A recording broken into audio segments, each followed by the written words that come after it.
Walang hindi mapangyayari ang Diyos. At ipinahayag ngayon totohanan iyan ng ating pagdiriwang sa araw na ito, ang dakilang kapistahan ng kalinis-linisang paglilihi sa ating mahal na Birheng Maria. Isang opisyal na turo ng simbahan na inihayag ni Papa Pius IX sa kanyang dokumento na pinamagatan niyang Ineffabilis Deus. Ibig sabihin sa Ingles, the ineffable God. Ito ay inihayag niya noong December 8, 1854. Dito'y makikita natin kung gaano katapat ang ating Panginoon sa kanyang planong pagliligtas. Kung papaano niya inihanda ang lahat para sa katuparan ng kanyang plano.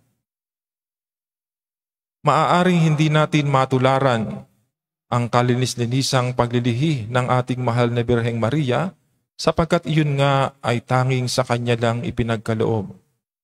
Subalit minamahal na kapatid, ari nating tularan ang kanyang kababaang loob at kahandaang tanggapin ang kalooban ng Diyos. Madalas dito tayo nagkukulang, iyong tanggapin kung ano ang kalooban ng Diyos. Kaya maraming pagkakataon sa buhay natin, kapag hindi na naaayon sa ating sariling kagustuhan ang nangyayari, sinusumbatan natin ang Diyos at marami ang tumatalikod sa pananampalataya.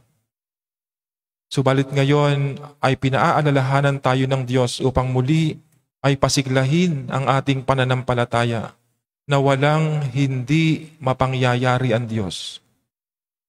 Kaya kung anuman yung ating pinagdaraanan sa kasalukuyan, na tila nagpapahina sa ating pananampalataya, sa ating makapangyarihang Diyos, sana'y magsilbing paalala sa atin itong kapistahang ating ipinagdiriwang. Ang Diyos ay hindi nagpapabaya. Ang Diyos ay kumikilos sa banayad na paraan. Sa katotohanan, hindi naman nahayag sa Biblia ang kalinis-linisang paglilihi ng mahal na Birheng Maria. Subalit ito ay nangyari sa tagong paraan o sa tahimik na paraan upang patunayan na may ginagawa ang Diyos at hindi siya nagpapabaya. Isang napakahalagang paalala rin sa atin na walang hindi mapangyayari ang Diyos sa isang taong handang sumunod sa kanyang utos.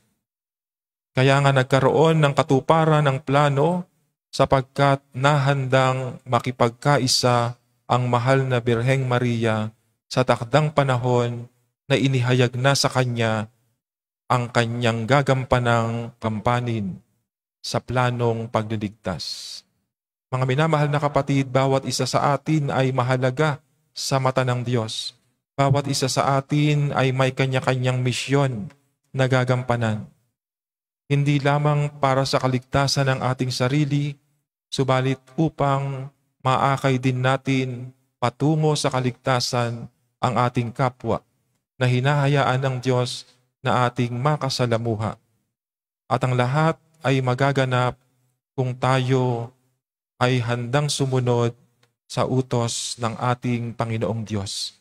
Gaano man ito kahirap, gaano man ang kalakip na pagdurusan ito, makasisiguro tayo na tayo ay nasa tamang landas kung patuloy tayong kakapit sa pananampalatayang pinagkaloob sa atin ng Diyos.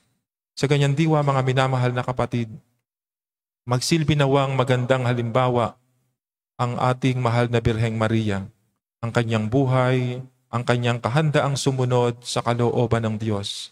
Sa ganon, tunay ngang sa buhay natin ay walang hindi mapangyayari ang Diyos. Sapagkat batid niya kung ano ang ating kailangan, kung ano ang ating pinagdaraanan, at kung ano ang mga katanungang hanggang sa kasalukuyan ay hinahanapan natin ng katugunan. At nubayan at pagpalain po kayo lagi ng Diyos sa tulong ng panalangin ng mahal na Birheng Maria na ipinaglihing walang bahid